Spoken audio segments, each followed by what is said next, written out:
Hello everybody, the Great Dino Ranger here again, back with another review. Today we got four reviews today, four things we're going to review, I should say. And these are all recent figures that I found at a Walmart. It wasn't my local Walmart, it was just a Walmart close by to me. And I found some of the newer Strike Attack and Danger Pack figures from the Mattel Jurassic World line. And I'm pretty excited. I saw most of them there. Some of them I didn't buy, and then the rest I bought myself. So yeah, we got four of them that we're gonna take a look at here. It's gonna be a pretty large review, but we're gonna be taking a look at two Strike Attack figures and two Danger Pack figures. We're gonna be taking a look at, and these are all Jurassic World Chaos Theory / Epic Evolution. We got the Chasmosaurus, Gastonia, Gallimimus, and Apatosaurus, or at least the baby Apatosaurus, I should say. And yeah, these are all great figures. We got two new species from the Mattel line, and then two that are not new species, but just different variants, which I always like to have. So yeah, I mean, let's go ahead and just take a look at them one by one. So here is the Chasmosaurus. Here's the basic packaging for these Strike Attack figures, which are very similar to the past Epic Evolution ones, except this one's all in the Chaos Theory packaging. This guy's part of the Savannah environment, which is pretty interesting. So pretty basic for the Chaos Theory packaging. And then here on the back just shows you that it's got head striking action, which is pretty pretty basic for a Ceratopsian, but it's very accurate. It works. Here we got the others in the line, the Dilophosaurus, Gastonia, and Monolophosaurus. The Gastonia obviously is one that we're also going to take a look at. I did find these two. I'm not too interested in the Dilophosaurus at the moment, and although I was interested in the cool looking design for this Monolophosaurus, I figured I'd just go for new species and just overall figures I want more before I move on to a cool little new molds or designs of them. But so yeah, so here we got the Chasmosaurus. It looks pretty good. We'll just take a look at these briefly. I don't want this video to get too long, so I guess this video is kind of an unboxing as well, because we'll just open them here on camera, and that's pretty basic for that. So here we got the Chasmosaurus, and this figure looks really nice. Chasmosaurus is a Ceratopsian I've been wanting Mattel to make for a long time now, and we finally got it. I only wanted it because Kenner gave us a Chasmosaurus, so I wanted Mattel to give us one as well, and they finally did. And I'm not disappointed in this figure at all. This one looks really good. Chasmosaurus is a favorite Ceratopsian of mine, so I'm really glad that we finally got this one in the Mattel line, and I can't wait to add this to my shelf along with the other Ceratopsians. It's gonna look pretty nice, but the overall figure looks really good. The sculpt is very nice. It's pretty fairly accurate to Chasmosaurus, paleo-wise. It looks really darn nice. I really do like the elongated spikes along the frill. Most representations of Chasmosaurus, the spikes here are a lot more shorter, stubbier. With them elongated on here, just kind of gives it more of an intimidating look to it. And actually, the overall look of this figure, especially in the head, it gives me some of those Chat May Animal Planet figure vibes. Those Animal Planet dinosaur toys. Just the way this looks, it kind of gives me a vibe from that. But also just the overall aesthetic of the whole head right here with the spikes, and just the way everything looks, it kind of reminds me of that one Ceratopsian from that 2005 King Kong movie from Peter Jackson. I believe that Ceratopsian was called the Ferrectus, I think is what it is. But it was very briefly seen in the normal shot of the film, but in the extended version it does have a more prominent scene in it. That's what it kind of reminds me of a little bit, just the spikes all over the frill and all that. But really cool. It's got a lot of nice detail on the face right here, a lot of nice sculpt work, especially here on the frill. Nice amount of scales sculpted in, which look really nice, especially here on the back of the frill, if you guys can see that. And then the entire head is kind of like this softer material. It's not super squishy like the Pachyrhinosaurus or the Pentaceratops. It's a lot more of that solid feel, but it is very bendy here at the frill, so that's pretty cool. Yeah, and then just a really nice sculpt work on the face, and the body is pretty generic. It's got a lot of nice muscle definition going on throughout the body, which looks really nice, especially on the legs. The legs look really nice too. Got a nice array of little bumps or osteoderms here on the back, and they kind of continue all the way down through a majority of the tail, not a whole lot of it. Just some more line crease work in the skin, you know, stretch marks and all that. Nice amount of scale work that kind of pop up out of the sculpt, which looks really nice, especially on the back. So a lot of nice fine texture. And here at the legs and the arms, looking very nicely sculpted with the lines. Kind of adds more of the movement to the figure. And then the feet and the hands themselves are very nicely done. They look pretty typical for a normal Mattel Ceratopsian. But yeah, a really nice figure at that. The colors are very nice too. I think they kind of work for a Chasmosaurus. I like this minty green color, which normally I wouldn't like on a dinosaur figure, let alone a Jurassic Park dinosaur. But it works really well on this one. It's not as bad in person as it is like on camera. But it looks pretty nice. And then you got like this light reddish brown for the entirety of the head, and then it kind of splotches onto the back right here, which adds some more color variation, which looks nice. And then, oh, geez. And then the nose horn and the brow horns are all like this dark gray, whereas the beak is like a lighter greenish gray tone. So I like how it's kind of different. And then all the other spikes around the frill, especially here on the cheek ones, they're not painted, unfortunately, but they still stand out to me. You got a nice yellow eye with a black pupil, looking nice.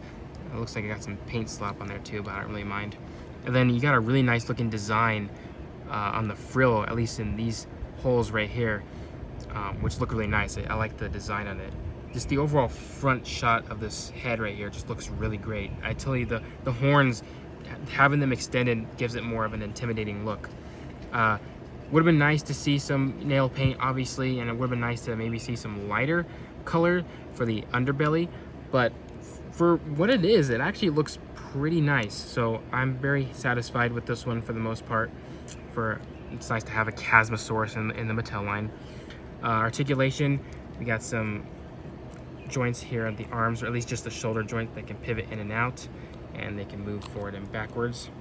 Same with the legs, they can pivot in and out, and they can move forward and backwards. So just a nice little Ceratopsian figure. And then we got the scan code there as well, and the tail can also rotate. Then for the action feature, you got a little button that just does the classic ramming action, which is very nice for a Ceratopsian, so I don't have anything to complain right here. Yes, it's basic, but it fits so well with this species. Yeah, really nice. Really do like this figure. Next up, we'll take a look at the Gastonia. So here's a brief look at the packaging here. This guy's part of the tundra environment, which is extremely weird for an ankylosaur. Every single picture or video I've seen of Gastonia, it's always in like this desert environment. So it's pretty interesting. And here's the back of it. It's got tail striking action, which is very perfect for this species. And you got the other figures in the back. So that's basically it. So let's go ahead and take this figure out. I believe that's it. All right. And here we got our Gastonia. Let's go ahead and fix the legs. Ooh, I like the articulation on the arms right here. Actually, you know, we'll just start off with articulation. So here at the head can go up and down, which is actually a lot of movement added to this little guy. Pretty cool. And then the head can also, oh wow, rotate. That's really nice. And here at the arms, they can pivot in and out very nicely, very smooth on mine, and they can move forward and backwards. And then here at the hips, they can pivot in and out, and they can move forward and backwards. So yeah, a lot of nice articulation going on there. Taking just an overall look at the figure, it looks really nice. I really do like this Gastonia a lot. It's nice to have another ankylosaur added to the collection. Yeah, and it looks really good too. Now the colors are pretty nice too. They're very basic. They match literally every single dinosaur that's part of the tundra environment that Mattel makes. It's always like this gray and this lighter white color, which works for a snow environment, which is, again, really weird to put Gastonia in. I always thought of it as a desert or an arid or a semi-arid dinosaur, you know. But, you know, it's cool. I like how it's applied here. The dark color looks really nice for the underside. And then the entire shell or the armor on top is this white cream color, which actually the spikes here up top are actually a different shade of white, so I'm not sure if that's on purpose or just the two different plastic molds are just a different shade. That could be what it is.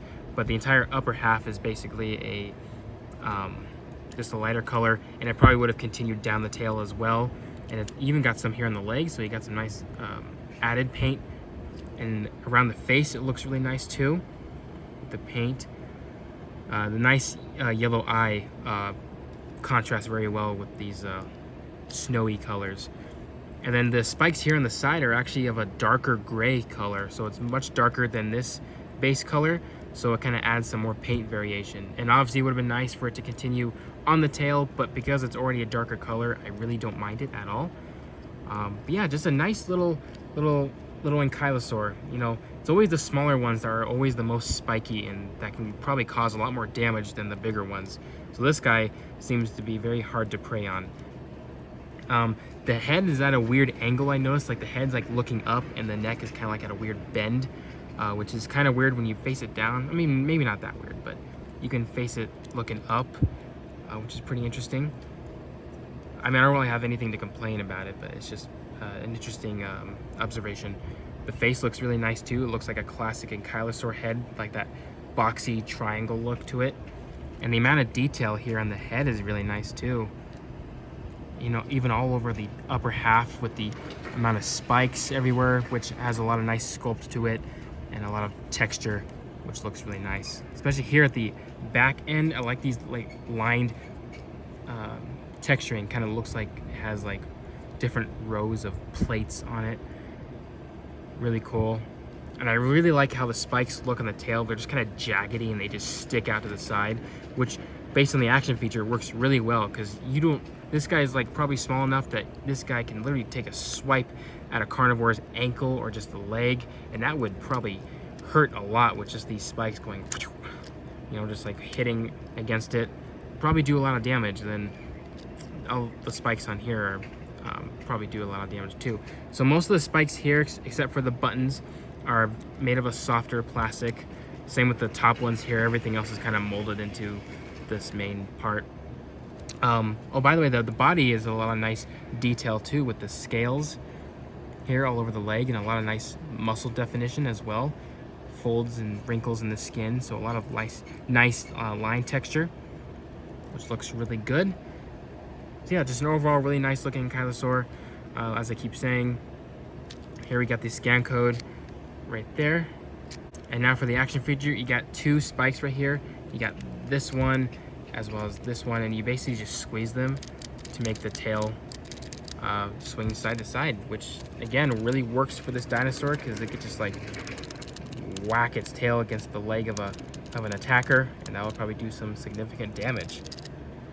So yeah, really do like this in Gastonia, and I can't wait to add it to my shelf. All right, now we're gonna take a look at the danger packs. Here we're gonna got Gallimimus, and here's a brief look at the packaging, the Chaos Theory Epic Evolution packaging, which is pretty simple, pretty basic. And then here you get the other ones in the back. We got the Red Raptor, and then the others that I have. And then this one I did not find, so this one I'm still on the lookout for. You know, obviously I want this because it has a new species, and also you can never have too many Lystosauruses. I'm still debating whether I want the Red Raptor or not, because I don't even have this one. But the Gallimimus I had to get because it's a new sculpt and I want to keep building my flocks of them. So let's go ahead and open this one. Just two snips right like that, and just comes out pretty simple. And here's our Gallimimus, and it's a pretty darn nice one. I really like this one a lot. I like the new sculpt. I just love this standing position, this straight standing position with Mattel's Gallimimus figures. The original Attack Pack ones that we got like from 2018, those ones were cool. You know, it's cool to at least have one, but I always like the ones that are just like in a classic standing pose like this. And yeah, I mean, this one looks pretty nice. Detail wise, there's not a whole lot going on. You know, there isn't a whole lot of close-ups of this dinosaur in the live action movie, so you can't really give it a lot of scales, but you can give it a lot of line texture, which looks just as good. But here in the face, actually, you got a lot of finer scale detail here at the lower jaw and over the top of the head. So you got some nice small detail here inside the mouth. You even got some sculpted teeth, which is a first for these Gallimimus figures. Actually, I don't even know if the Hammond Collection one has it. I don't own that figure. Kind of wish I did, but I like how there's teeth sculpted on this one. And I like how the articulated jaw. This was a first, at least for the mainline figures, the first Gallimimus with an articulated jaw.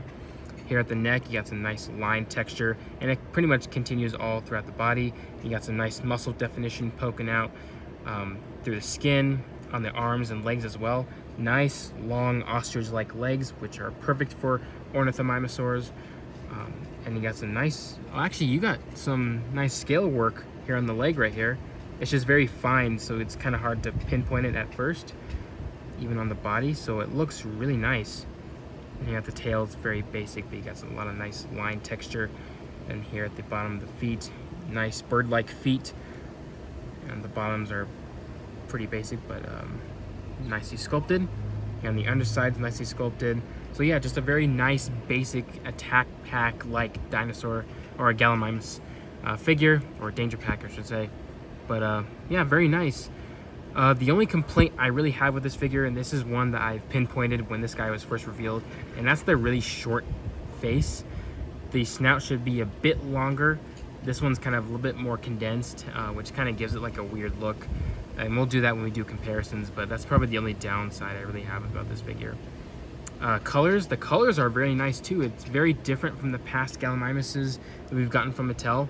You got the classic yellowish orange color, which is very typical with the light cream underbelly. And then you got like some stripes, some brown stripes right here, which are applied differently than the other Gallimimuses, but I like it because it kind of makes it more unique. And I love the red on the face. It makes it stand out. Kind of makes it seem like maybe this Gallimimus is like a male because it's got a colorful head to attract the females, you know? I really do like the red on the face. It contrasts very well, like I said. And then the yellow eye with the black pupil looks nice as well. And on the inside of the mouth, the gum flaps and the tongue are painted in like a pink fleshy color, and the teeth are like an off-white color, pretty much similar to the underside. And that's pretty much it. There is no paint on the nails or claws or anything like that, but it works pretty well. Would have been nice to have a little bit of this brown continue just a little bit on the tail. The tail kind of looks very blank when it has no color except for the base color, but it's nothing too terrible, I would say. Articulation wise, the jaw can open and close, like I said. Then you got a joint here at the neck, which can make it go up or down about that far and up about that far, so nice amount of articulation there. Kind of stiff on mine, but it's not gonna like break or anything. It's just probably because this one hasn't been moved. And then the arms here just move basically forward and backwards. They can't pivot in and out. This is a basic smaller dinosaur figure. There isn't really a whole lot of articulation needed anyway, for the most part. And then here at the legs, they can just move forward and backwards. That's really it. So you can get a lot of nice pose ability with this Gallimimus. I'm actually falling in love with this figure more and more the more I fidget with it. It's a really nice one. Highly recommend picking this one up, especially if you want to keep building your flocks of Gallimimuses. So yeah, I really do like this figure a lot. And then the tail can obviously move, but no one really cares about that. And then here we got the scan code. Yeah, that's basically it for the Gallimimus. And last but not least, we got the baby Apatosaurus, which, taking a look at the box here, it's pretty basic. And oh yeah, the Gallimimus is also part of the savanna environment, which kind of makes sense. These guys are always going to be running out in the middle of the plains or fields. And here we got the baby Apatosaurus. It's nice to have another baby dinosaur. I love when Mattel does that. Adds some variation to the dinosaurs. Instead of just them all being adults, you gotta have some little babies in there, which is really nice. And this one's part of the swamp environment. Pretty interesting. It's kind of interesting to think of a sauropod in a swamp at all, but you know, I think it's just something that Mattel just had to put in there. But yeah, let's go ahead and open this guy. And oh yeah, here's the back. It's nothing special. Still on the lookout for that one. Like I said, basically you can just 2 little snips, and then the baby comes out. All right, and here we got our baby Apatosaurus, and actually holding it in hand, it really reminds me of the baby Brachiosaurus, which we'll do comparisons in a little bit.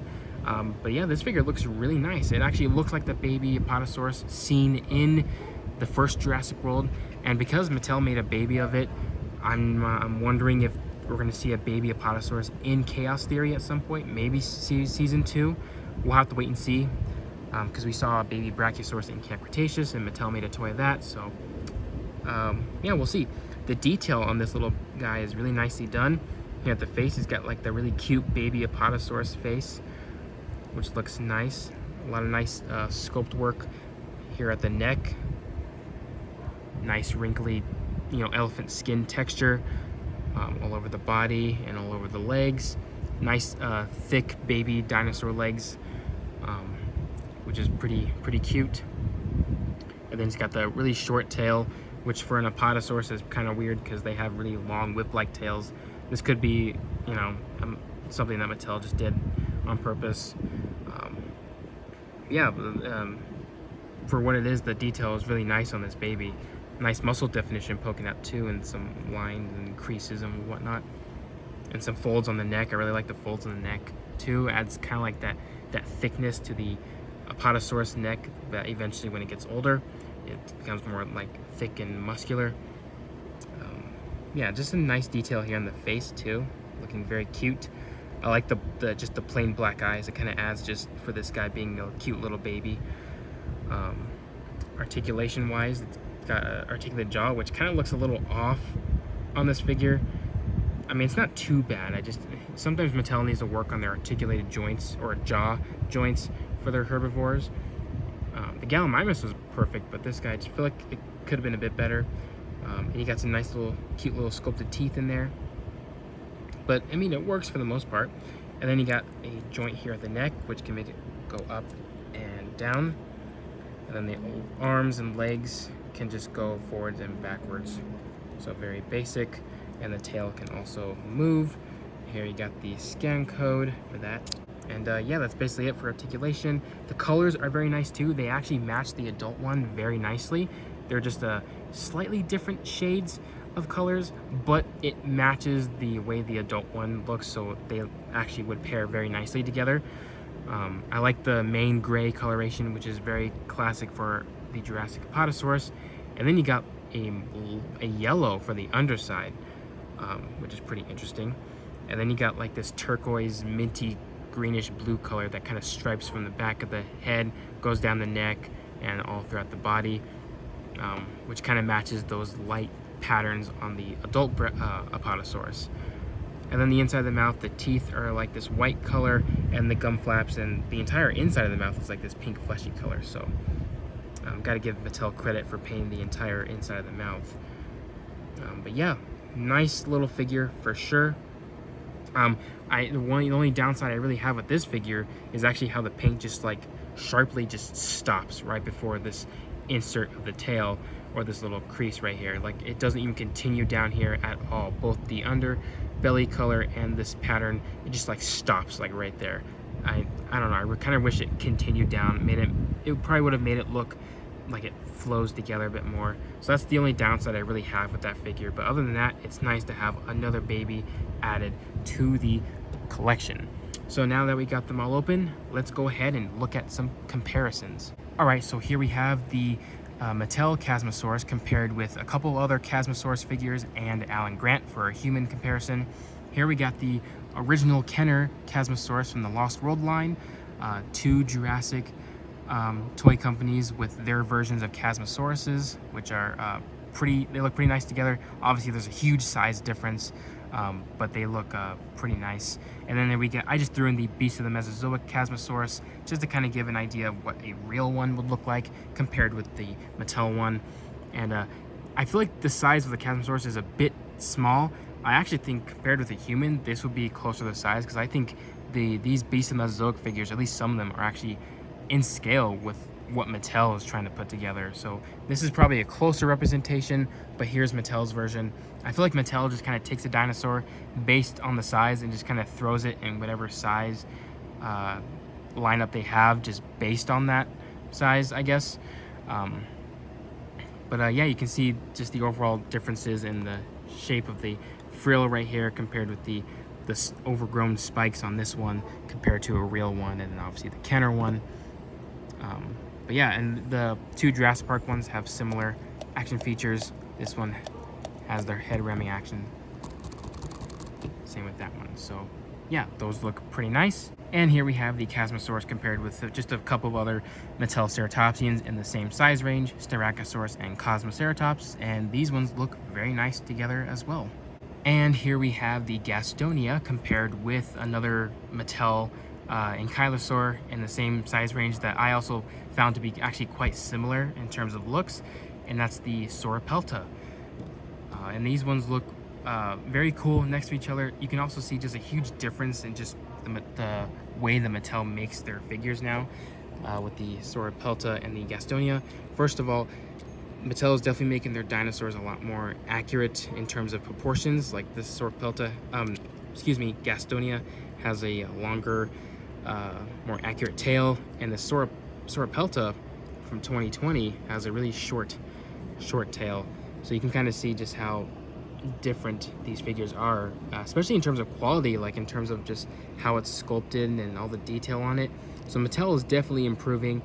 I still enjoy this figure a lot, as much as this Gastonia, but pretty cool to see these two together. And I like how Mattel gives action features that are specific to a certain species, such as the action feature for the Sauropelta has a shoulder ramming action for the massive shoulder spikes, and the Gastonia has the tail swiping action for the long spikes on its tail that stick out to the side, which can do some pretty bad damage.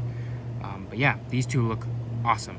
And here we have the newer Danger Pack Gallimimus compared with another Gallimimus from Mattel. This is the original Legacy Collection one from 2018, which is still my favorite Gallimimus figure, period, but also just the best one in a Jurassic toy line, and also the best one from Mattel, period.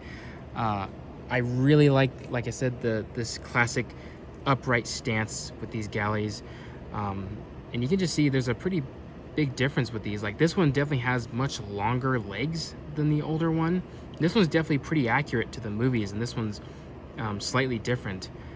It's got longer legs, like I said. The body's a bit more condensed, kind of shrunk together instead of elongated accurately like this one. Arms are pretty much the same. The hands are actually bigger on the newer one, and the necks are pretty much the same. And as you can see in the head here, the older one has a much longer snout, which looks much better and accurate than this one, which has a bit more of a stubbier, shorter snout, which is the only thing I really don't like about this Gallimimus. But these two look really great together. I like posing all of my galleys together to make a big flock of them. Yeah, just a lot of key differences showing off in these two figures. And also here's a comparison to a human. And because I forgot to do it in the last one, here's the Gastonia next to Grant 2, which I don't know how accurate it is. I believe Utah Raptor even took on Gastonia, so I don't know how accurate this is supposed to be, but there it is. And here we have the baby Apatosaurus compared with the baby Brachiosaurus, and they look really nice together. And then here it is next to a human, which these babies are just way too big compared to a human, but that's just how it is with Mattel. But they do look really nice together. And then here we got the baby Apatosaurus compared with the adult Apatosaurus, and they look really great together. You can just see the huge difference in size and how the colors are actually very similar with the grays and the stripes and the yellowish underbelly. But yeah, they look really great together. So everyone, that's about to wrap it up for this review. I hope you guys enjoyed it. For these figures, I really like them a lot. I don't have a lot of negatives to really say about this, except for maybe the cut off at the paint with the baby Potosaurus and the extremely short snouted Gallimimus. But apart from that, these figures are really great. They're a lot of fun, and it's nice to add these variants to the collection. Yeah, that's pretty much all I have to say about this video. Yeah, like, comment, subscribe, all that good stuff, and I'll see you guys again for the next video.